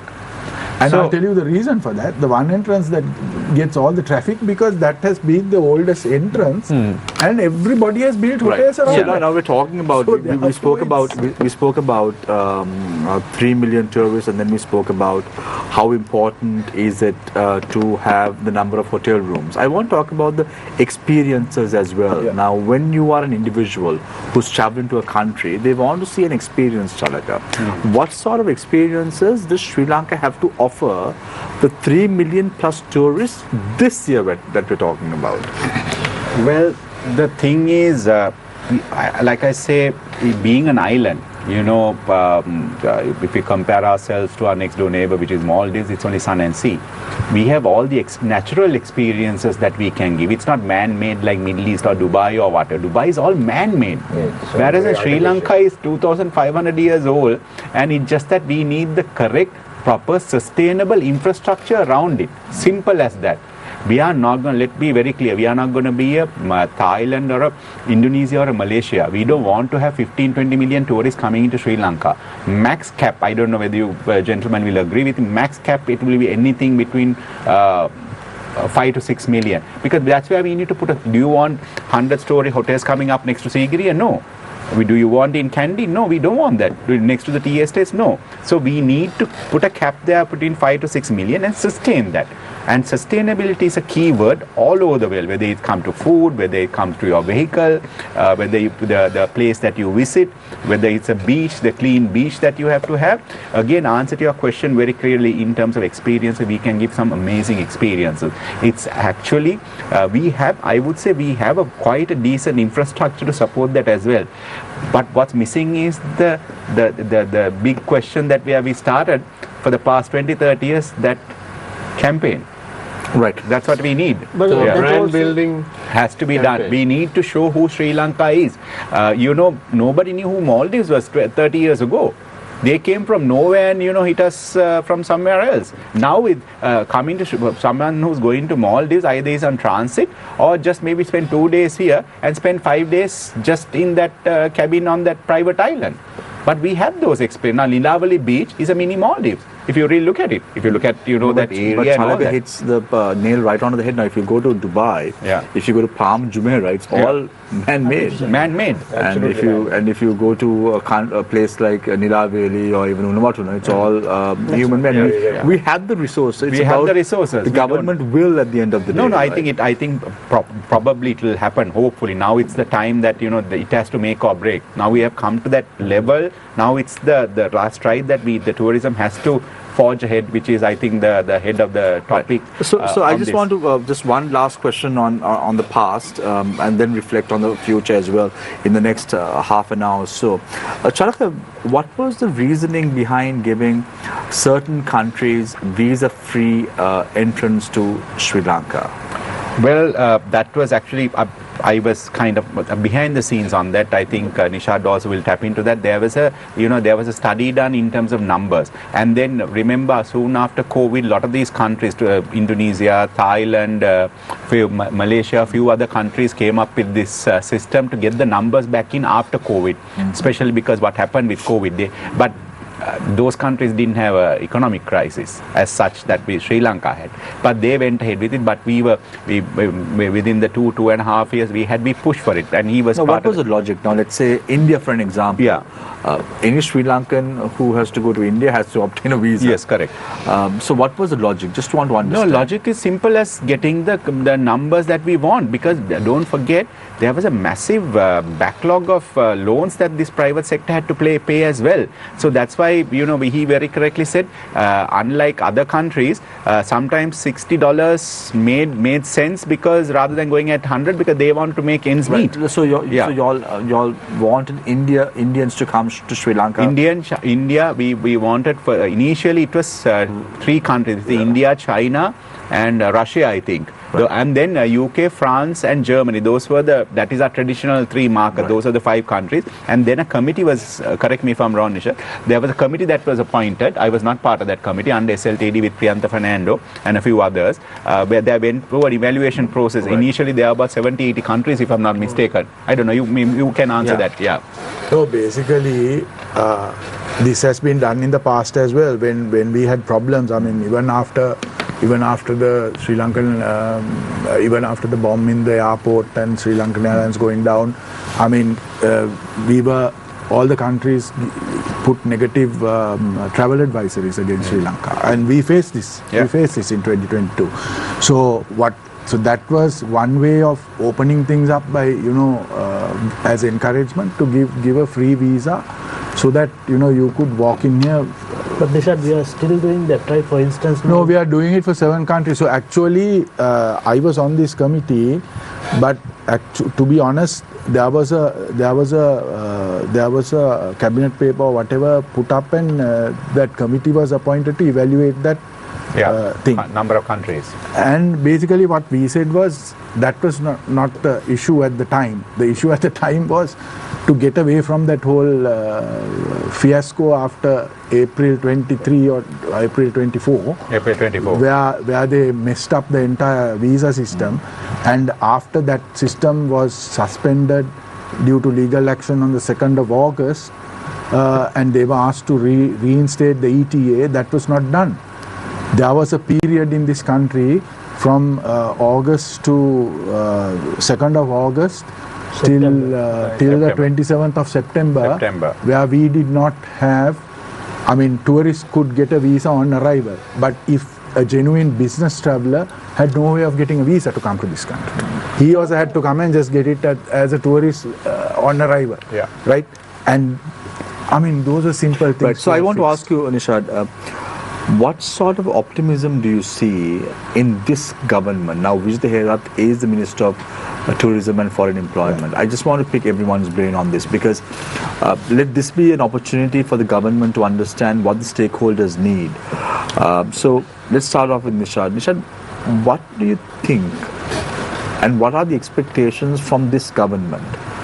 Because as soon as you mentioned, as soon as Wickramasinghe came into power, one of the quick decisions that he took was on this VFS visa scheme. Visa matter, it was in courts, and that happened, and they allowed it to happen because the previous guys didn't carry out a Supreme Court order. right? I mean, so at least these guys love the Supreme Court. So what sort of optimism do you see The now? optimism we have is having had, like I told you, we have had multiple discussions, we've had meetings, and at the initial stage itself, we gave a letter with 13 points to be addressed, including the main first one being the promotional campaign, then this illegal tourism thing that's happening down south, to address those things so that we have a level playing field. Then also with regard to transportation and all of those things. So what the result that we got, or the response we got so far, has been quite good. And from what we gather, it's in the works. So I mean, some of these things obviously can't happen overnight. Yeah. You mentioned the old fleets of coaches, basically. Yeah. Transport fleets. Yeah. What's the solution to that now? Of course, from February 1st, there's supposed to be vehicle imports, but quite apart from that, what else is needed for the tourism industry? But just correct me if I'm wrong. Tourist vehicles were allowed, right? Last year. So yes. So after 1.5 years of lobbying, they came up with a scheme and allowed for 1,000 vehicles to be imported without any duty concessions or anything like that. They allowed it. So, but is the industry asking for duty concessions? Well, we will ask, because if you take the prices of vehicles at the moment, you can't import vehicles at those prices, and when you look at return of investment, you have to charge the rates you have to charge for transportation becomes huge, and that makes the entire tour package for Sri Lanka uncompetitive, and then Sri Lanka becomes an expensive place. So yes, let's look at that later. But the point is, even when they gave those vehicles, out of 1,000, they allowed 1,000 vehicles, only 375 qualified, and it was the destination management companies that lobbied and asked for this, because our main function, one of the main functions, is transportation. But somebody within the whole government apparatus decided that it has to be open to the hotels also, and then they came up with some kind of convoluted way of calculating the tourism development levy, and based on that, I think about 70% went to hotels, and 30% came to us. And but I need to add to that. No, but give me one second. I need to add, even though it was not under my purview, it was SLTD. There were many cases, especially from a Slighto's perspective, in terms of the accounting and auditing procedure, in terms of their funds. Certain funds were not shown, which was, in certain areas. It was 2-3 cases very clearly. No, I will very clearly. Nishad, then after that, the documents were given later on. They submitted other documents later on. I'll tell you how it happened. Basically, when you take tourism development levy, the process is very similar to VAT. Okay, you all know how VAT operates. No, if somebody pays VAT, and then they pay, they get a service which is VAT, they can claim the credit for that. There is suspended VAT. So when you look at tourism, I'm getting very technical here, but when you look at tourism, the destination management company puts everything together. So about 60% of our cost is the hotel cost. So when we pay a hotel bill, so 60% of our expenditure goes into that, and there is a VAT component there. So they will look at the VAT on our total turnover, but that we get a credit for that 60%. So as a result, what we actually pay is less. But then the hotels will not be able to pay what they are paying if the DMCs don't actually bring the tourism. That he has a very clear point on that.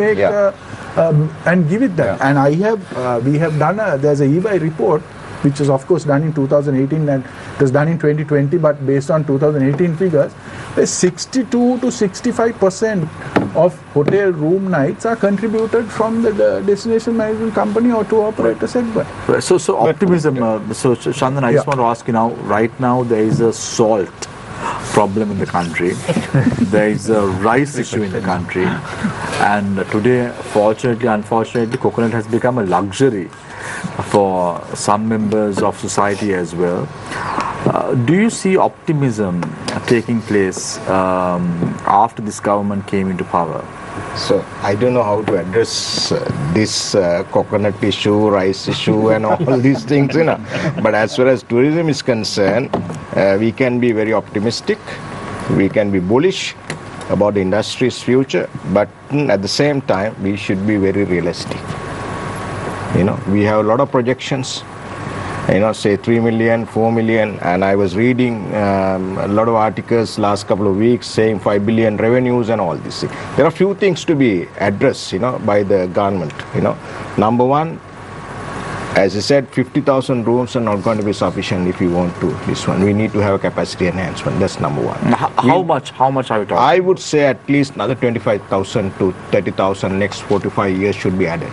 But those should be, always remember, those should be, as Chalaka mentioned, we have about 9,000 odd rooms who are in the top category. So we need to ensure. So are we talking about Colombo hotels? Because now if you look at it, Colombo has about 10,000 rooms now. Cinema Life just opened up, Amari opened Colombo, I think Colombo is a little overcrowded at the moment. ITC is opened up, Shangri-La is opened up. There is a lot of hotels. Little overcrowded, to be honest. Now, moving forward, we need to ensure anything over and above 4-star to 5-star should be encouraged as investments. That's number one. Number two, we need to enhance air frequencies to Sri Lanka. Air frequencies means to inbound air flights. Okay. Air seat capacity should be enhanced. That is number two. Number three is, we need to have our fleets. As you mentioned, we were allowed to bring about 1,000 vehicles by the last government. Apparently, just before, couple of days back, I checked, only about 160 odd vehicles are being imported. In total. So which is approved. About nearly, this is approved. It's about 35% of the total quota is one. And the saddest part is we all bring foreign currency to the country. And I, of course, I don't mind of paying the duty, but duty plus VAT are being imposed on all the vehicles. But there are certain segments who are bringing the foreign currency being given duty-free permits, right? But that is Chandana is another discussion for another day. Correct. So I'll tell you. These foreign expats who have gone from Sri Lanka, apparently they have money to bring down BMW, the new version of. So that's the different story altogether. Okay. You know what's happening. And the other thing is, so let's keep that aside. We need to control the brain drain of our country, because particularly in the hospitality sector, they put a lot of time, energy to train this. So Chandana, I'll come back to this in closing remarks. I just want to pick everyone's brain on the optimism that you all see, because we don't want to slide back to what we experienced in 2022. I remember having some clients in Colombo. I had two big cans of petrol behind the Jeep, and I went to Norelia with that. And when we went to Norelia, the two clients got sick because of the petrol smell. So we don't want to experience something of that sort ever in the country ever again. So Maxime, tell me. Look, I think all these points are very good. So I'll be touching on something a little different. I think what's beautiful with tourism is it's really an industry that can really uplift people from all communities, and everyone can get a real shot at tourism. So I think that's something that's really good. Tourism has come so far without, I would say, a very concrete global campaign, and I think that's really what's necessary. But also, we have to look at a few things also in the overall sustainability of our destination. We have to plan our capacities. We need to know, like we were discussing, where these tourists are going. For example, a lot of times you just see the close-up picture of a leopard being used as promotional material. You never get that experience unless you have a massive lens. So everyone is going for that experience. We are overcrowding that park, we are killing that experience. So we have to actually be a bit more pragmatic and find solutions to these things, and also show the whole variety that we have to offer. I remember Chalaka, I was very happy when he always used to bring up the shipwrecks, the diving in his speeches. And, that's what we have to, bring in the full product portfolio. Over 300 shipwrecks across exactly. 148 pre-war, World War I to II. Exactly. Sri Lanka is the top nation. It's Nobody the top knows nation. that. It's how just, we need to talk about it. That is high-end tourism. We need to talk about it. So, we also need to create that infrastructure. Few things. We were the 4th oldest to play golf in the world. No one knows. 5th oldest to play rugby in the world. Right? I myself introduced International Association of Golf Tourism to this country. And I brought Peter Walton down twice on my own account. Right? And, we do not get high-end golfers to this country. And have a history. What is Europe history in comparison with Ceylon and India? They are far below than us. Yeah, so just to finish that, that's exactly the type of thinking and the segments you really have to bring in to come to those big numbers where it doesn't really push, make it too overbearing. Right. I also think, point I want to touch on is, especially with this whole Clean Sri Lanka initiative, it's much needed, especially if you look at the pollution levels and the emissions and all of that comes from tourism. We have a lot of places that cannot manage their waste management. And I think, we have in Sri Lanka, if you look at it, around 4 or 5 companies that do a lot of the pollution and the production. In a lot of countries, we have a thing called extended producer responsibility. In Sri Lanka, some of these companies are involved in tourism, some are not. But, we have to also, it's time to take those, drastic decisions. And if we want to protect our oceans, our rivers from all these plastics and this massive, out of, I think, all the plastics, only 10% is recycled.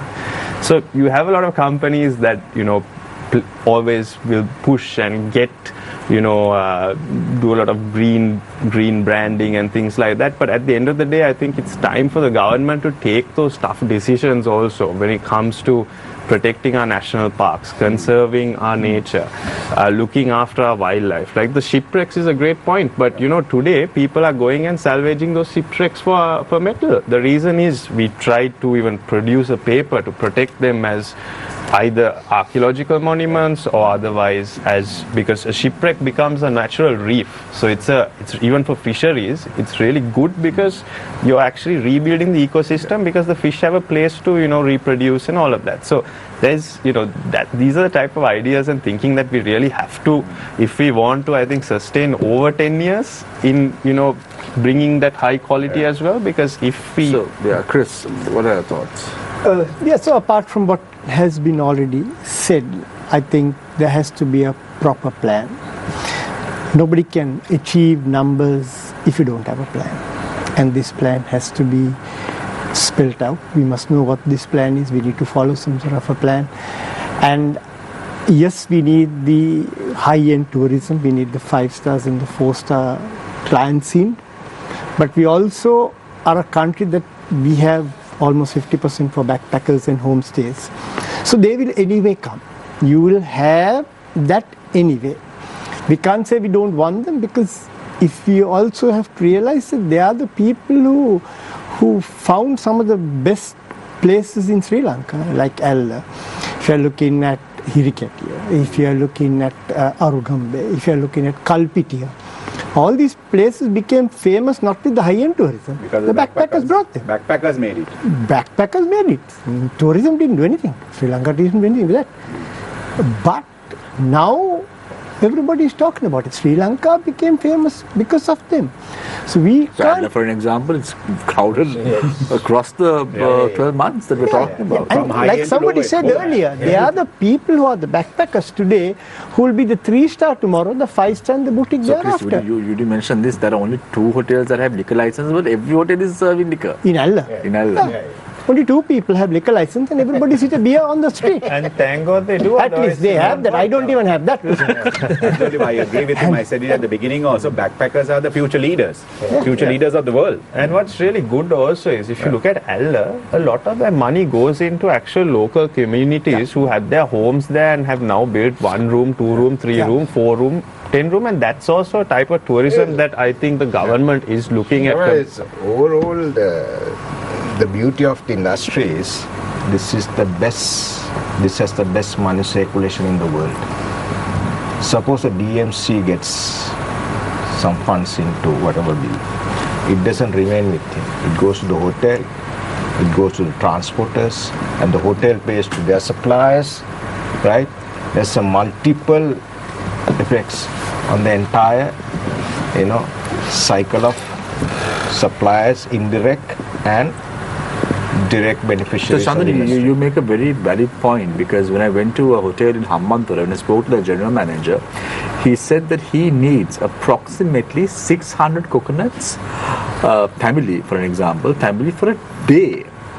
So that really cultivates or nurtures the ecosystem in that area as well. Correct. So that really helps. Those coconuts are not going to come from Colombo, it's going to come from the Hambantota area. They talk about the trickle-down effect of the tourism dollar, which is what, like Chandan said, it's the only industry where it remains within and goes down to the all levels of. Chalaka, just to just one thing I must add in. I'll give you another opportunity, Chris, for sure. Don't worry. There's one more round, but I just want to, with regard to optimism. Now, Chalaka, you said in your opening remarks today, you can talk freely. I want to ask you a very bold question. What were you hiding so far? No, but what were you hiding so far? Because you've come on the show 2 times. Didn't you speak freely then? No. The thing is, it was about the system. It is not about a specific government or whatever it is. So, when I'm the chairman of the Tourist Promotion Bureau, you have to understand there's a balance act that you have to play, whether you like it or not. I'm being very upfront about it. It's not the people who's there right now, or it's not the ministry officials there right now. It is like Nishad said, there's an act.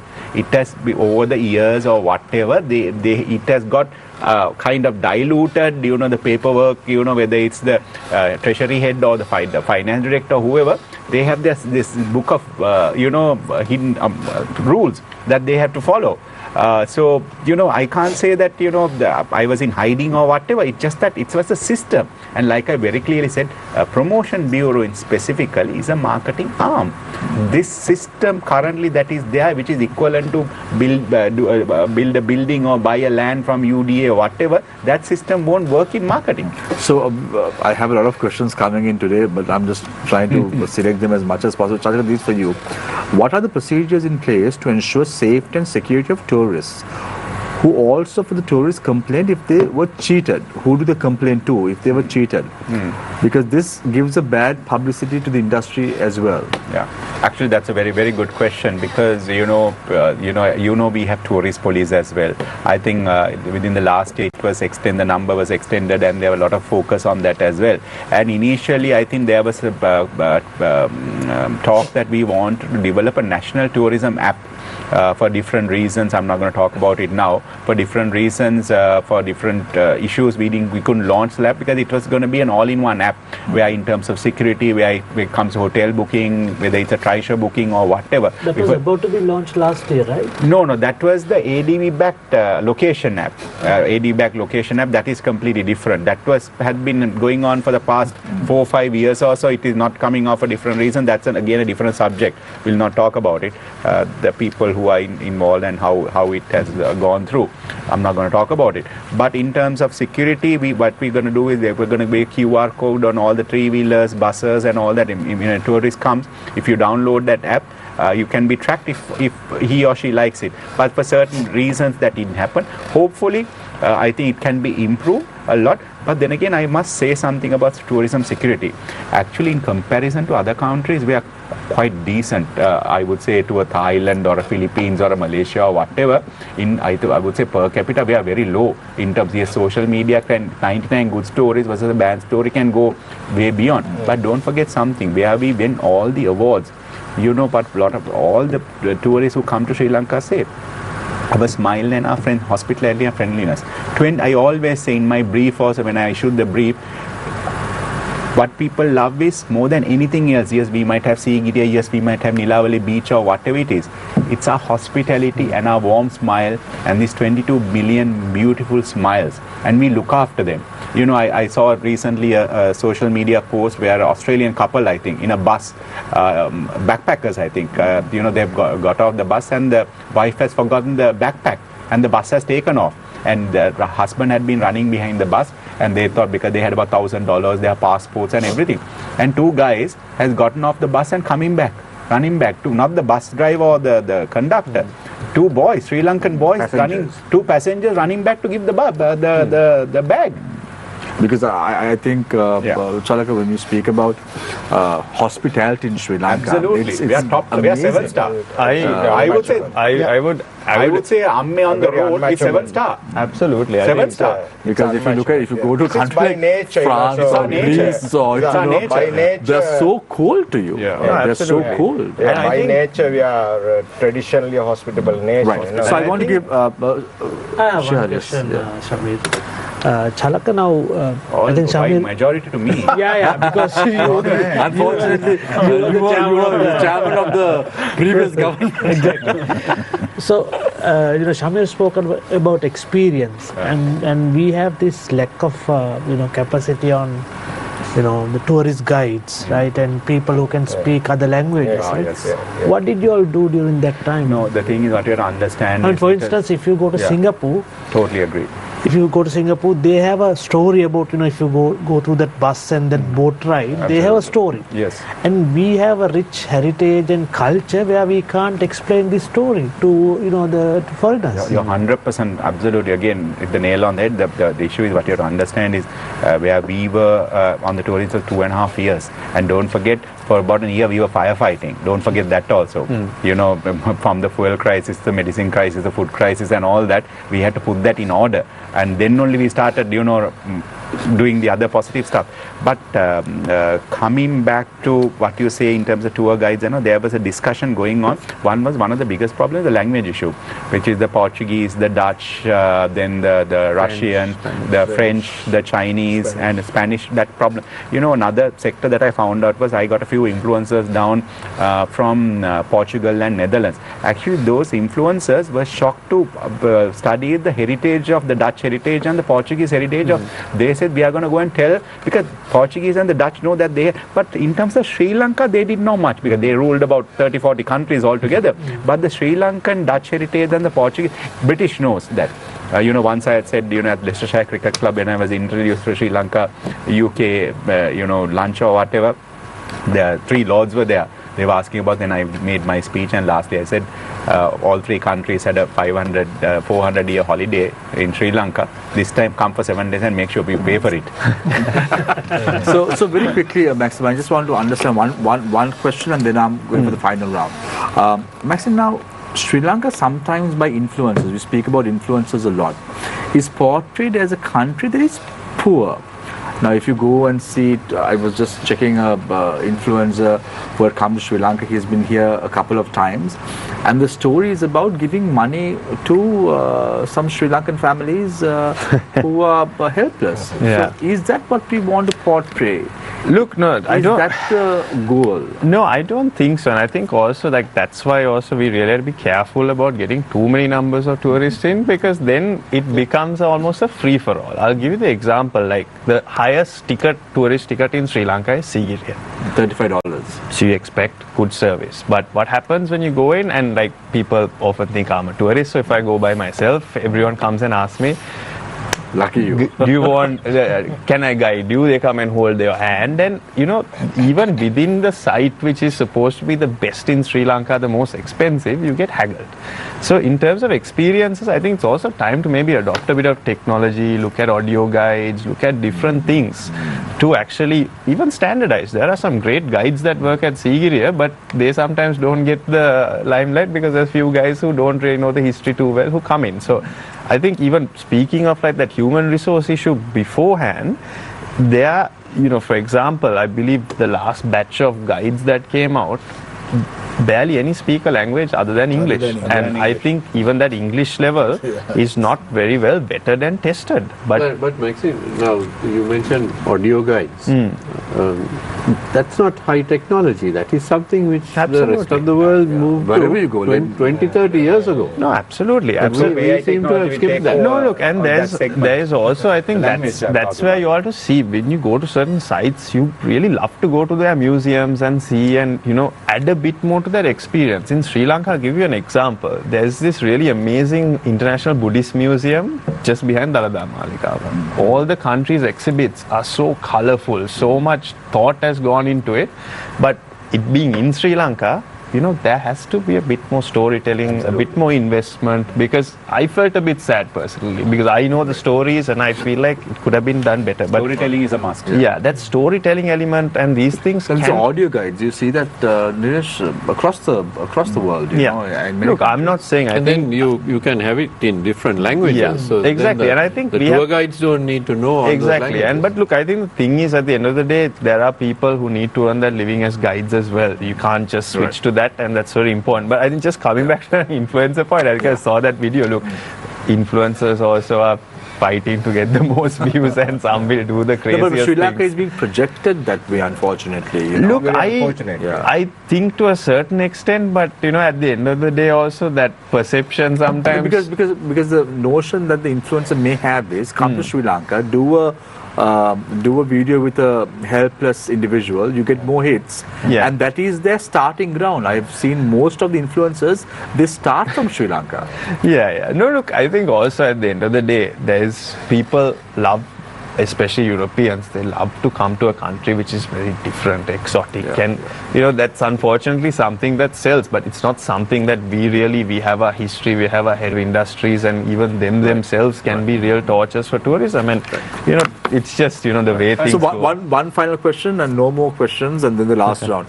Chalaka, tell me about privatization of Sri Lankan Airlines, and is it important for Sri Lanka to have an airline? That's a tough question.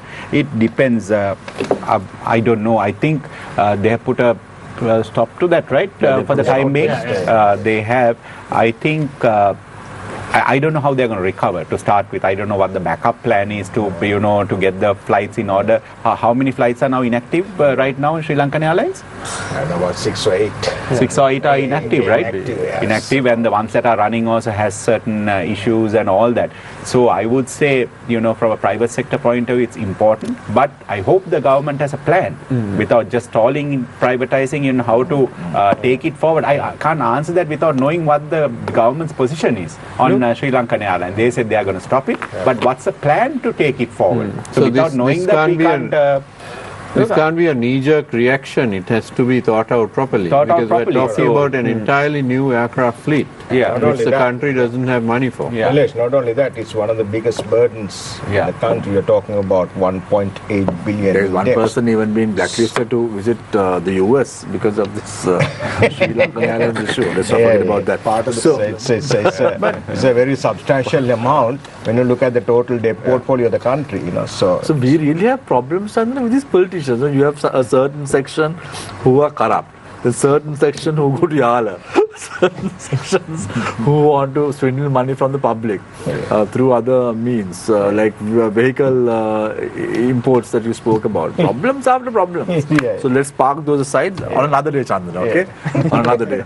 Right, so let's start the final round with Chris. Chris, what is the way forward for Sri Lanka? I'll give you 2 minutes. I know it's going to be very quick. But tell us, in your opinion, what is the way forward for this resplendent island called Sri Lanka? Okay, Sri Lanka has huge potential. In my opinion, we need to get the private sector involved right at the top. We are talking of from every decision that should be made, because we've seen people coming and working for 5 years or 3 years, and then they move on and somebody else. And every policy is different. Here, we need a policy that works for us in the tourism industry. We know it better than anybody else. So, in my opinion, it should start with people from us. There should be proper people. If you look at his dad, he's a veteran in the industry. Wickramasinghe is a guru. He's people that we looked up to and we followed in the industry, because his ideas are completely different to what others have. We need people like them right at the top to guide us. As Started long with nothing and then built a somewhat of an empire in the hotel industry. Exactly. And he knows. I mean, look at the latest all-women hotel or female benefit hotel, which is great. He's changing the whole industry. It seems to me that industry. you will be going there first. Yeah, sure. But maybe they won't serve alcohol, so I won't go. No point going if there is no alcohol. Yeah, so very good. I will be there. So yeah. I think that, the people who know the industry have to be on the top. You can't give it to a normal man to run it. And as long as these people run it, they are going to have the problem of no trains and no alcohol and all this nonsense. Right. Thank you very much, Chris Quyn, CEO of Fox Resorts. Maxime Wickramasinghe, Director of Marketing, Thema Collection. Yeah, look, I think, I've always said, I think one thing is, getting that marketing and that brand building right. It's at a very good place at the moment, but I think we just have to really optimize it and get people also to go into different niches, marketing off seasons, and that is how we can sustainably grow our numbers in Sri Lanka. And it's not something that's very hard to do, and hopefully now finally the global campaign will come out. But then again, it's very important also not just to do a campaign for the sake of it. As Chris said, get the industry's output, be a bit different, speak about some different avenues. And I don't know, I always feel like in Sri Lanka it's always can be a crossroads. You don't want to overdevelop tourism. There are lots of horror cases all over the world where it's lost its value and charm. So I think Goa is a good example. Exactly, Goa is a perfect example. Great example. So I think we really have to have that long-term strategic planning on what the tourists are going to do, how are they going to do it, and how we are going to preserve what we have in Sri Lanka and what makes that special over the next few years. So, right. Thank you very much, Maxime. Chandana, Amaradasa. So we must go on a proper plan, Right now we must have a proper plan that has to be implemented in the short, medium and longer term basis, particularly on capacity enhancement, right? Capacity enhancement has to be quality, not very quantitative, number one. Number two, we must also focus on human resources because we are losing that. Without quality human resources, we can't manage this industry. No way. Because we need to have a high quality training, development, and our hotel school, no one is touching, but hotel school has to be empowered and also given more and more facilities and upgraded to ensure that we need the required number of employees in the future. But I don't think we can brain drain can be stopped 100%. But we can control up to a certain level, So that has to be controlled. And also, as you mentioned, the PR campaign is needed the hour. We have been waiting that for about too long. Overall campaign. Overall campaign. It's overall 360 360 campaign is the must, It has to happen, Right. It has to happen. And also, airline. Without airline, we can't do anything. Either we should own the airline, we should privatize the airline, protecting the identity of Sri Lanka. Thank you very much, Chandana. Thank you very much for your thoughts. Nishad. Okay, so I'm going to quickly finish off with what you asked me earlier about the way forward, what we have. So what we have spoken to the government about already and put it in writing and have got so far a very positive response from them. The points we spoke about, like I told you, one was to implement the global marketing campaign very quickly, fair regulation for level playing field across all tourism stakeholders. So this is we are talking about the issues that we are having down south and in certain areas where it's not properly controlled. So we are also talking about bringing in everybody in the industry to the formal sector, because anyone providing a tourist service according to the law of the land has to be registered with the tourism industry. Then we also have spoken about the interministerial collaboration, where we need all these other the things we spoke about to be brought into one room where we can sort out the issues for tourism. Other thing is the human resource development for the industry, not only hotels, even DMCs. We are really struggling with the human When you say resource. DMCs, very quickly, what's the acronym? Destination Management Company. Right. Destination Management Company. Or inbound tour operators. Right. Okay. Thanks, Nishad. Right. And then, of course, the airport expansion, and we've been told that it's going to happen much sooner than we were thinking, so that's a good thing. And infrastructure development, especially if you are looking at developing East Coast tourism and things like that, we have to really have easy access, faster access to those areas. And regional AI accessibility is also part of that whole thing. And then, of course, like I said, we spoke about the upgraded tourism fleet and improvement of tourist facilities in all these sites that we go to, and also, more importantly, the way to get the ticketing done, online, and to speed up the process to get those things finalized. Appeal for establishing a cruise terminal for Sri Lanka. After all, we are an island and we have a lot of ships going around, and the cruise is a very important sector, and we should do things. So those are the things that we. Thanks, Nishad. I now move my attention towards Chalaka Gajabahu. Chalaka, I didn't pose a question from the floor, but I'm going to pose a question to you. Tell me the things that you couldn't do, but you think should be done. What is your wish list for the government? Only one, the campaign. That's it, simple as that. I'll end this is the last round, right? Yes, last so I'll end it. Very simple. Like I said, we are not a man-made destination. We are a natural destination. You were talking about experience. Where can you have on a single day can look at the two biggest mammals in the world, a whale and an elephant, wild elephant. It's not a zoo. It is natural. You can go whale watching, and at the same time in the afternoon or the next day you can go and look at some wild elephant. That is us. And that's not what I'm saying. I always quote this. This is what Steven Spielberg, George Lucas and Harrison Ford said about 40 years ago when he came and they came and shot Indiana Jones and the Temple of the Doom. I always say this. This is a natural studio. What more do you want? And we can easily take this country forward with the correct. If you see, it was almost, and this time the way we did the campaign, most of these gents are witnesses to that. We got the whole industry involved. It was not the chairman or the president or the minister who did the campaign on their own because they lined up like a specific tagline. The tagline was developed strategically, and like I said, I'm not going to do a presentation here. If you keep the tagline aside, if you really look at the campaign, the wholesome of the campaign, that shows the diversity, the authenticity, and our hospitality. All of you have seen it. I've done many presentations to the whole industry. Nishad, Maxime, Chandra, all of them, I think most of you have seen it, got the whole industry involved. So and we got the whole endorsement, nothing to do with politics here. I hope and wish and pray they will look at it, evaluate it, and launch it as soon as possible. Simple as that. Maybe change the tagline, that's a different story. You think they might change or they will change the tagline? I don't know.